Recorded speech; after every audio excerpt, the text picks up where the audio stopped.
आदमी अगर दूरे रहस तो आदमी के ठीक ना लगे का गोलू ऐसा बात थोड़ी बा। तू टेढ़ मेढ़ काहे बैठत रे बार-बार बताओ आदमी के जेकरा से थोड़ा सा चंद्रशेखर बहुत खराब बात बोल रहे हैं ये तीसरा वाला माइक का आवाज बढ़ा दीजिए आदमी के जेकरा से प्यार हो जाला मुस्कान हुआ थोड़ा सा बढ़वा दो यार के आदमी 1 मिनट भी ओझल नहीं की देख सकत अपना आँख से बाबू वही आपका पे एक नाम है भाई के फरमाइश है बढ़ाइए हां की चूड़ी लहठी बाली बिंदिया हार का करी क्या बात की चूड़ी लहठी बाली बिंदिया हार का करी जब घर ही नहीं खिपिया त श्रृंगार का करी अनु मंच पे मेरा दोस्त है पर्सनल जीवन में मेरा अनु याद हरदम हमार रहुआवत हुई याद हरदम हमार रहुआवत हुई हर बात हर वक्त में तड़पावत हुई चाहे ड्यूटी में होखी चाहे डेरा में निर्नयन से हरदम बहावत होती कि प्रेम चिन्हला ना याद में कवन जात हा सही में आदमी कहल जाला नु कि केहू से किसी से प्रेम हो जाना सौभाग्य की बात है ना किसी से प्रेम हो जाना ये भाग्य की बात है जख्मी भैया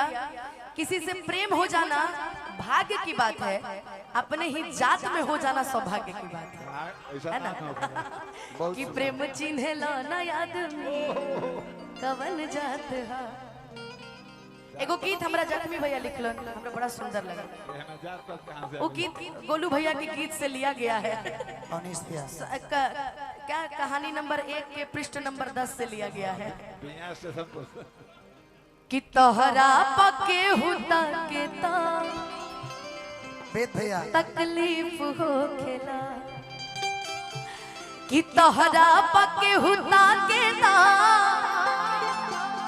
अरे तकलीफ हो खेला कि तोहरा पके हुता के ता इनके दिल में लगा चोट तो कृष्णा भैया ने रेलवे वाली नौकरी से निकाला 100 रुपए का नोट कि तोहरा पके हुता के ता अरे तकलीफ हो खेला सही बात बा आदमी जिससे प्रेम करता है थोड़ा से कहना मेरा लाज लगा था आदमी जिससे प्रेम करता है उसको उस पे कोई आग भी उठा के देख लेना बात हो चाहे ना हो मिले चाहे मत मिले उठवाई ले सरवा के दिन में खाना बाटे हमरे जमीन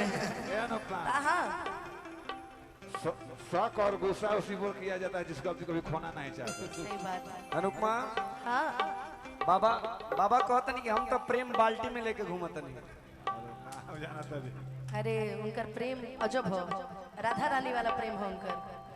कहते ना कि आदमी जिससे प्रेम करता है भले बात हो ना हो मिले चाहे मत मिले शादी हो चाहे ना हो आदमी अगर उसके तरफ कोई आंख उठा के भी देखता है लगता है कि सुना कि झरखो से केहू झांके तो झरखो से केहू झांके तो तकलीफ हो खेला तोहरा पके हुता के तो तकलीफ हो खेला तोहरा पके हुता के तो तकलीफ हो खेला तोहरा पके हुता के तो तकलीफ हो खेला तोहरा पके हुता के तो तकलीफ हो खेला झरखो से केहू झांके तो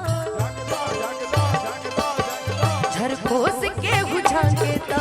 तकलीफ हो खेला झरखो से केहू झांके तो भैया फूल मैं भेजूं फूल मैं भेजूं दिल ये करता है पर तेरा पता मालूम नहीं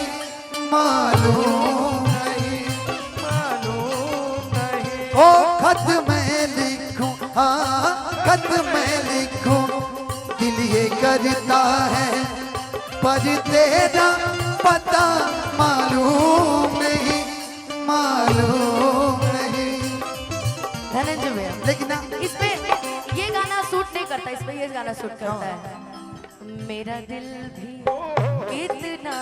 पागल है। ये प्यार तो तुमसे करता है, मेरा दिल भी कितना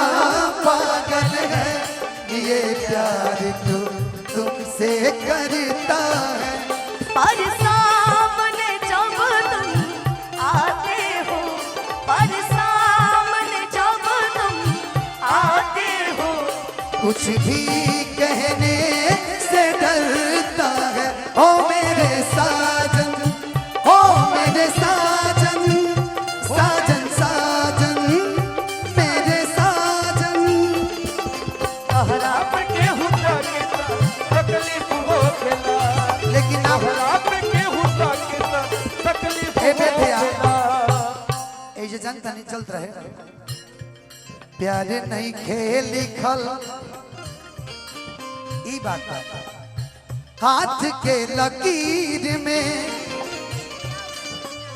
इसमें देखिए एम लिखा है ना, कहीं एम, इसमें लिखा है शादी हो गया है। एम एम एम लिखा है, नहीं एम लिखा है, नहीं लिखा है, ए लिखा है, ए। डब्ल्यू लिखा है, डब्ल्यू। प्यार लिखा है, 3 को प्यार लिखा प्यार नहीं खेल लिखल हाथ के लकीर में, नहीं खुद तक तीर में ये जान। हाथ के लकीर में नहीं खुद तकदीर में लेकिन जा। का कमी रहे है अनुपमा अहीर में, का कमी रहे अनुपमा अहीर में, नहीं खुद तकदीर में ये जान। प्यार नहीं खेलेगा हाथ के लकीर में नहीं खुद तकदीर में। ए भैया, उहे गाना के पहला अंतर जख्मी भैया लिखले सुंदर, तोहरे दीदार खातिर। अच्छा, अगर मुझे आपको देखना हो, मैं आपकी बात कर रही हूँ, आप ही को देख रही हैं, आप बार बार उनको देख रही हैं, वो आपको देख ही नहीं रहे हैं। ऐसा कि क्यों? तोहरी दीदार खाती। ऐसा क्यों? आप उनको देख रही हैं, वो आपको नहीं देख रहे हैं, ऐसा क्यों? ऐसा है कि हेलो गोलू भैया, जानती हैं दी, वो किसी और से प्यार करते हैं, मगर मैं उनके पास जा रही हूँ तो कोई जलने वाला यहाँ पे चल रही है, इसलिए मैं इनके साथ। ठीक है बात है, तू पास जा। कल जितना इनके पास ये काल हमने के बचावे के पड़ी। ए जी मंगल भावना क्या चाहता, मर्डर हो जाओ।